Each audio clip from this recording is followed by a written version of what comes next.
ద్విచక్ర వాహన సంస్థ యమహా మోటార్ దేశీయ మార్కెట్లోకి సరికొత్త మోడల్ పరిచయం చేసింది.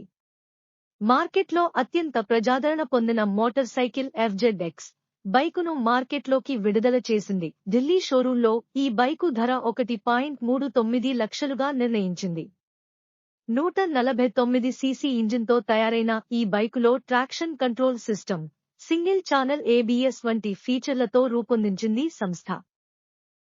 డిస్నీ ప్లస్ హాట్స్టార్ సైతం కస్టమర్లు తమ పాస్వర్డ్ షేరింగ్ చేస్తే అదనపు ఛార్జీలు వసూలు చేసే యోచనలో ఉన్నట్లు తెలియవచ్చింది. వచ్చే నెల నుంచి డిస్నీ ప్లస్ హాట్స్టార్ యూజర్లు తమ పాస్వర్డ్ షేర్ చేసుకుంటే అదనపు ఛార్జెస్ చెల్లించాల్సి ఉంటుందని తెలుస్తున్నది.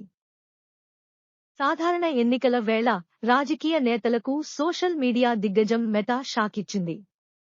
తమ ఇన్స్టాగ్రామ్, థ్రెడ్స్ ప్లాట్ఫామ్స్లో ఇకపై పొలిటికల్ కంటెంట్ను రికమెండ్ చేయబోమని ప్రకటించింది. అంతేగాక ఫేస్బుక్లో కూడా త్వరలో అవాంఛిత పొలిటికల్ కంటెంట్కి కళ్లెం వేస్తామని చెబుతోంది. ఆర్థిక మోసాలను అరికట్టడంలో భాగంగా కేంద్ర ప్రభుత్వం 1.4 లక్షల మొబైల్ నంబర్లను బ్లాక్ చేసింది. కేంద్ర ప్రభుత్వం తాజాగా విడుదల చేసిన నివేదికలో ఈ విషయాన్ని వెల్లడించింది.